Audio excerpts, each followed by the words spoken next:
Boa tarde mais uma vez. Estamos aqui para tratar de um novo assunto. É um assunto sempre interessante, trazendo respostas, algumas dúvidas ou questionamentos. Eu acompanhei, sempre que eu faço um vídeo, eu tento procurar no YouTube, né, em outras plataformas, é, as opiniões sobre cada assunto que eu vou explanar aqui, para ver se o que eu estou trazendo é algo novo, ou é algo repetitivo, ou se for algo que já tem, trazendo um complemento a mais, que eu julgo interessante às vezes trazer. Então hoje, o assunto que eu quero tratar é sobre essa questão do Deus do Velho Testamento e do Novo Testamento, porque é assim que muitas pessoas às vezes veem, né? Elas dizem que o Deus do Novo Testamento é um Deus bom, amoroso, enquanto que o Deus do Velho Testamento é um Deus tirano, é um Deus mau, né, um Deus cruel. E nos vídeos que eu assisti na internet sobre esse assunto, o que eu vi foi apenas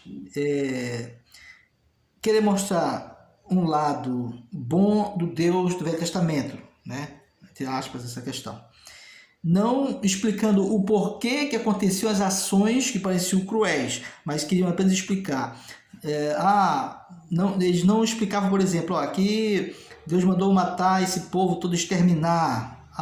Deus enviou serpentes no deserto para fustigar o povo. Eles não explicam o porquê disso. O que eles fazem? Eles mostram algumas passagens do Velho Testamento, falando e mostrando sobre o amor, a compaixão, a misericórdia de Deus, e dão textos bons, exemplos bons. Mas não explicam o contraditório ali, o porquê daquilo, né? Apenas para dizer que é o mesmo Deus, porque ele é misericordioso e tal. Mas como é que eu vou explicar para as pessoas? Porque acaba ficando antagônico, apenas eu estou mostrando, parece de vez ajudar, até piora, vai parecer um Deus bipolar, que é ao mesmo tempo bom e mau, né? Cruel e compassivo, né? Então, o que eu quero mostrar agora, através desse estudo, é que há uma lógica no que acontece ali e que, seguindo essa lógica bíblica, e que não é da forma, às vezes, como nós vemos, né? A partir da própria linguagem bíblica. Eu quero seguir por uma linha de raciocínio baseado na história do censo de Davi, né? Que é interessante. Lá em Números 21:6, eu vou começar por essa passagem, que diz que Deus enviou serpentes venenosas ali, que elas fustigavam o povo, e essas serpentes começaram a matar os israelitas. E aí eles clamam a Deus, e Deus envia, diz para Moisés fazer uma serpente de bronze, e quando eles olhassem para essa serpente, eles iriam ficar curados, quem olhasse, né? Eu quero que você note uma coisa interessante nesse fato. Primeiro, o texto diz que é Deus quem envia as serpentes. E depois, esse mesmo Deus que envia as serpentes, ele orienta como se livrar da morte. Não diz que as serpentes não iriam a pessoa não ia sofrer as consequências da mordida. Diz que eles não iriam morrer, né? Não iam morrer da picada da serpente. Então, o que eu quero mostrar, eu vou logo adiantar o assunto, depois trazer uma luz dentro dos versículos bíblicos. O que eu quero mostrar, e vou mostrar dentro da Bíblia isso aqui, primeiro que os judeus, eles atribuíam o bem e o mal a Deus, né? Quando alguém era fustigado pelo mal, eles diziam que isso era uma ação de Deus. É tão claro isso no pensamento dos judeus que quando Jesus vai curar um cego de nascença, a pergunta que os discípulos fazem é quem pecou para ele estar nessa situação. Ou seja, ele está sob o juízo de Deus. Então quem foi que pecou? Foi os pais deles ou ele, para que ele esteja nessa situação? Vejam bem, essa era a visão que aquela pessoa estava sofrendo porque estava sendo castigado por Deus, até por um pecado dos pais, né? E você vê na Bíblia Deus dizendo que ele não dá, em Ezequiel, se não me engano, Jeremias, que Deus não ia castigar os filhos pelos pecados dos pais, né? Acho que é Ezequiel que fala isso, né? Que o ditado dizia: os pais comeram uvas e os filhos ficaram com os dentes sujos, né? Então ele disse assim, que esse ditado não cabe, né? Que Deus não castiga dessa forma, não faz dessa forma. Mas o povo tinha essa visão, e muitos profetas tinham essa visão. Alguns vão ter uma visão diferente sobre Deus, mas a maioria deles tinha essa visão, que Deus trazia tanto bem como o mal, né?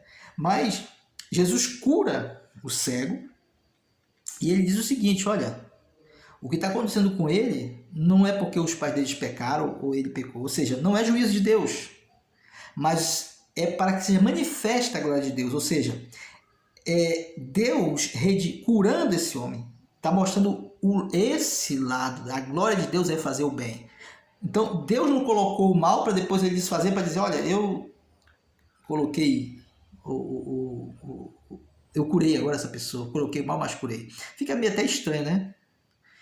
Há uma passagem na Bíblia que diz, que muitas pessoas gostam de usar, que diz assim, que eu faço bem e faço mal, né? Mas eu tenho que entender isso à luz da visão daquelas pessoas. É isso que a gente vai ver na lógica bíblica.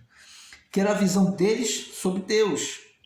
E muitos fatos você vai entender através de Jesus, que muitas coisas não eram Deus que fazia, mas era o diabo, e era atribuído a Deus, e Deus sempre trazia a solução. Por que as serpentes estavam atacando Israel? Elas estavam atacando Israel porque eles tinham pecado, eles tinham reclamado de Deus, né, feito blasfemado e tal. E aí que o inimigo vai, coloca as serpentes.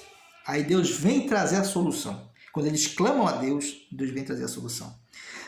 Jesus fala para Pedro assim: Pedro, o diabo pediu para cirandar vocês. E Jesus diz que eu roguei ao Pai para que a vossa fé não desfaleça. Ele não disse que ele rogou para que eles não fossem fustigados pelo diabo, mas que ele ia rogar para que eles vencessem. Jesus está no mar e acalma a tempestade. Quem mandou a tempestade? Deus mandou a tempestade? Vou mandar a tempestade para Jesus fazer e ficar bonito na foto? Não. Quem manda, a Bíblia diz que quem é a potestade do ar é o inimigo. Quando ele vai atacar Jó, ele usa os elementos da natureza, né? Tempestade, usa os raios, os trovões, usa os elementos da natureza ali para atacar, fustigar Jó. Então, a Bíblia muitas vezes coloca essa situação, a expressão que o profeta usa, que foi Deus que enviou, e contudo, num contexto bíblico lógico, você vai notar que realmente não é Deus, mas é apenas uma linguagem expressiva do profeta ali. Você pode analisar e fazer certos questionamentos que vai lhe ajudar a raciocinar sobre essa ideia. Deus tira o povo do Egito, atravessa o Mar Vermelho, vai uma coluna de fogo e a nuvem durante a noite, a coluna de fogo durante a noite, a nuvem durante o dia, e derrotou aquele exército dos egípcios. Mas aí você vai encontrar um fato de um rei de cananeu que ataca Israel e leva cativos. Por que eles não foram protegidos ali? O que foi que houve? Né? O Deus que protegeu, que matou todo o exército egípcio, agora deixou os israelitas na mão. Então, você tem que entender que as ações que acontecem contra as pessoas e do mal são ações que acontecem pela ausência de Deus. Eles blasfemavam contra Deus, Deus se ausentava, o diabo vinha e atacava. Aí eles clamavam a Deus, Deus vinha e sarava, e curava, e livrava. Esse é o processo. Aí a linguagem vai dizer assim, Deus enviou.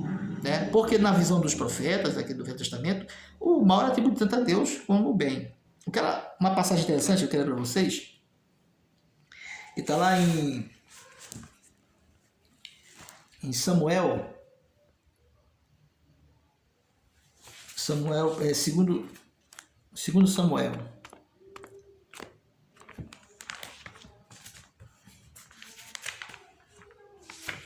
Segundo Samuel, não, primeiro Samuel.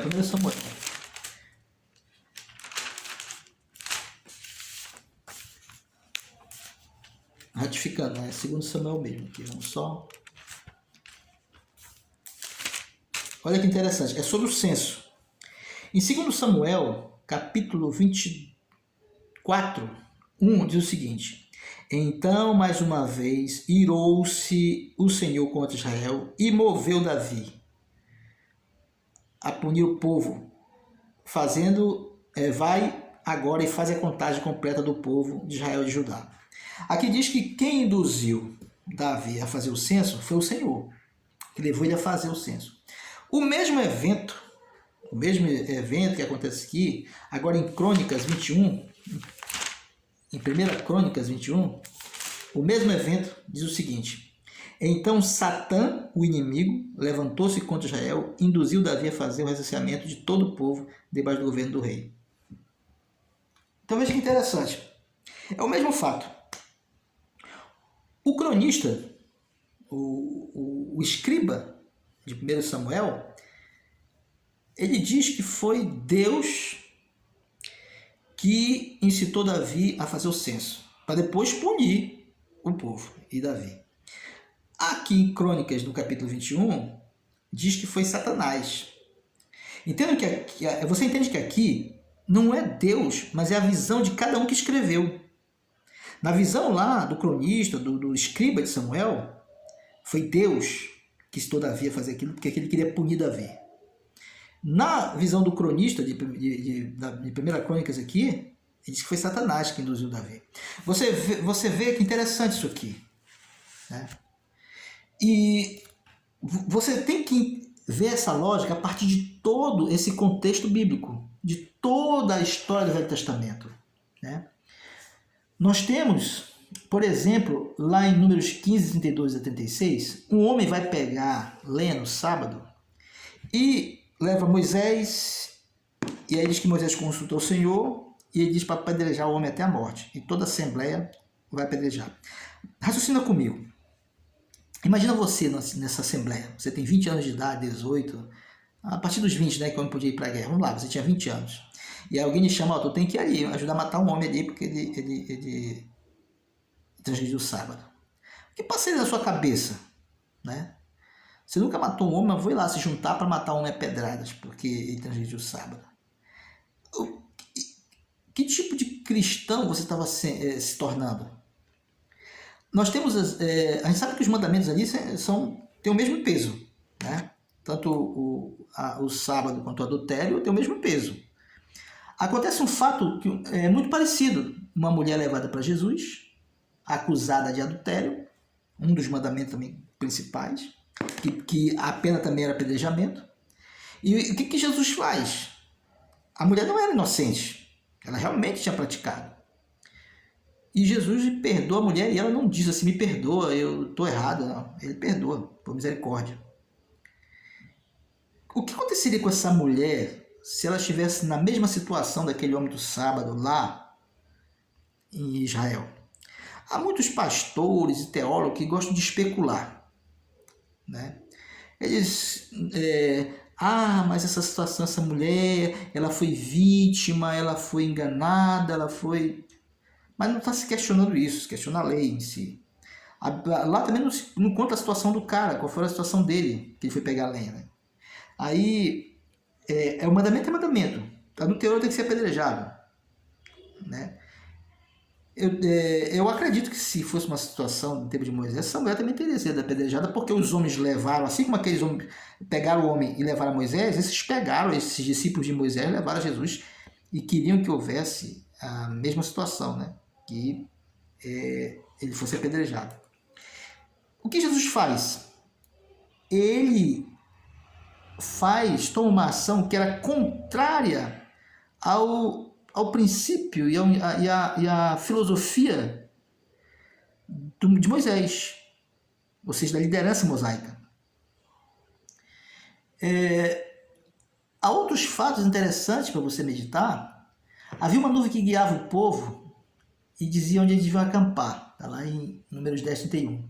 Mas em Números 10, 3, 33 e 36, Moisés implora veementemente ao seu cunhado, né, para que ele fique, porque ele conhecia a região e estava guiando eles no deserto. Agora eu pergunto, quem estava guiando era Deus na nuvem ou era esse cunhado de Moisés? É para você entender que há fatos ali que estão colocados de um jeito e que às vezes as pessoas confundem a realidade com a visão de quem escreve, né?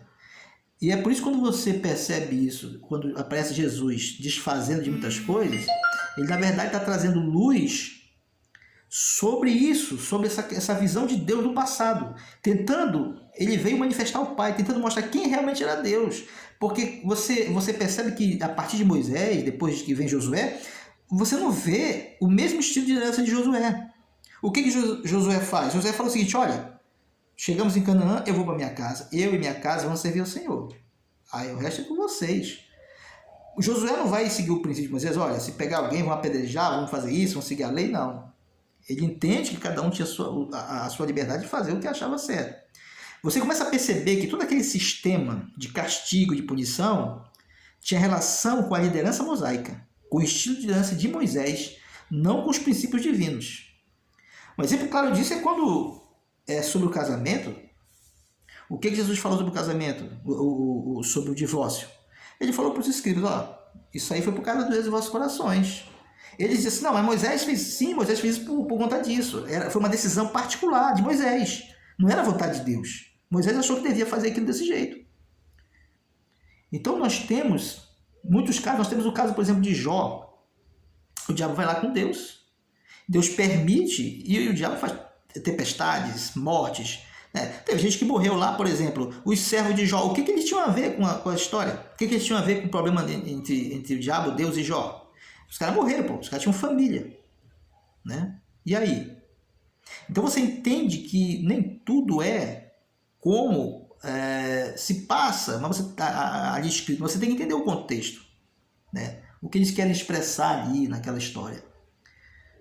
E nós encontramos o caso, por exemplo, de Pedro, que eu já falei. Encontramos o caso de Acabe, né? E naquela situação de Acabe, que quem vai enganar Acabe, quem vai ser um espírito de engano na boca dos profetas, e aí está Deus e aparece alguém: eu vou fazer, né, isso aí, um espírito. Aí você vai dizer que Deus, ele pega e envia um espírito de engano, de mentira. Então você começa a entender que isso era uma visão de cada profeta, de cada escritor. Então muitas coisas que aconteceram no passado se relacionavam ao comportamento humano, decisões de Moisés. Não exclusivamente Deus falava. Embora a expressão fala assim, ó, Deus enviou, Deus mandou, mas era a decisão de Moisés. Quando você pega aquele verso sobre o adultério lá, sobre o divórcio, lá está escrito foi Deus, não está escrito foi Moisés. Está lá como preceitos divinos. Mas Jesus, o que ele diz? Não, isso foi Moisés. Em outras palavras, não, foi Deus, não foi o Pai, foi Moisés, foi decisão dele. Mas quando você lê lá no Velho Testamento, lá o entendimento que deixa claro pela forma que ele coloca, dizendo que essas são as leis de Deus, essa é a vontade de Deus, que foi Deus, não Moisés. Então eu posso pegar isso e entender em outras passagens, em outros contextos, que não era Deus. Porque a Bíblia diz que Jesus falou que o diabo veio só para matar e destruir. E há uma passagem lá em Números que eu acho interessante, está lá em Números 14, 9. Quando eles falam do povo, daquele povo lá de Cananeu, ele diz assim: olha, vamos atacar porque a proteção deles foi tirada. O diabo, o mal que aparecia em Israel era quando saía a proteção de Deus, não era Deus que enviava. Aí quando eles estavam na pior, eles clamavam por Deus, Deus vinha em socorro deles. Mas não era Deus, eu vou colocar para depois me salvar. Não era assim, é até uma visão meio infantil, né, entender dessa forma. Quando você tem vários contextos na questão de Jesus questionando os ensinos de Moisés, né, olho por olho, dente por dente, Jesus falou assim: não, mas não é assim, eu porém vos digo. Quer dizer, era uma lei de Moisés. E quando você pega essa lei lá, não está dizendo que era de Moisés, está dizendo que foi Deus. O próprio olho por olho, dente por dente, que era o código de Hammurabi e que Jesus vai questionar no Novo Testamento, quando você lê lá, a Escritura mostra e dá o entendimento que foi Deus que mandou aquilo, que fosse daquele jeito. Mas Jesus esclarece que não foi Deus, foi Moisés. Então você começa a entender que aquelas ações que aconteciam de mal ali não eram ações da vontade de Deus. Sei lá, o povo de Israel tinha escravo. Será que é vontade de Deus que o homem escraviza outro homem? Mas existiam escravos, né? Nem no Novo Testamento vão se questionar isso. Muitas coisas de Deus foi permissivo com o ser humano. E há um grande mistério nisso, nessa permissividade, né? Porque há coisas que a gente não entende, por que determinada coisa não se pode...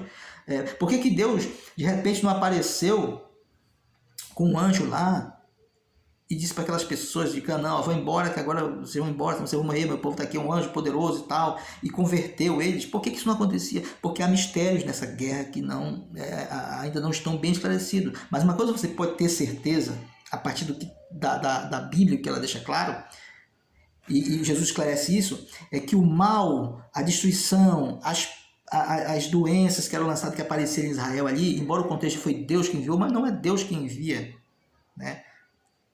Foram instrumentos do inimigo que Deus sai, tira sua proteção e cai sobre eles. Então, nos últimos dias também, muitas coisas que têm acontecido, guerras, rumores de guerras, são coisas colocadas por Deus. É a proteção de Deus que vai saindo dos seres humanos, que eles vão se afastando e vão abrindo porta para o diabo. Então, que Deus possa lhe abençoar, que você possa entender. Eu queria poder mais falar desse assunto, mas é bem bacana, tem muito mais versos aqui, eu não quero um vídeo que seja muito alongado. Mas se alguém tiver algum interesse em questionar e perguntar, você pode colocar nos comentários e nós vamos abordar e mostrar, se houver um interesse das pessoas que estão no canal aí, a gente pode abordar e apresentar mais coisas. Que Deus abençoe. E lembre-se, né? Deus é único, Ele é o mesmo, antes, hoje e amanhã, né? A visão do homem de Deus, né, é que muda, né? Para alguns era um Deus guerreiro, para outros era um Deus de amor, misericordioso. Cada um tem a sua visão de Deus e construiu o seu evangelho, a sua escritura, né? Interpretou as coisas de Deus a partir da sua visão humana. E aí trouxe essa dificuldade de entendimento sobre quem é Deus, que justamente por isso que Jesus veio testemunhar de quem era o Pai, mostrando que Deus não era essa visão do Velho Testamento, que essa era uma visão de Moisés e não do Pai, não era ele. Muitas coisas ali Deus deixou na mão de Moisés, como ele deixou na mão ele resolver a questão lá do divórcio. Que Deus vos abençoe, até a próxima, se Deus quiser.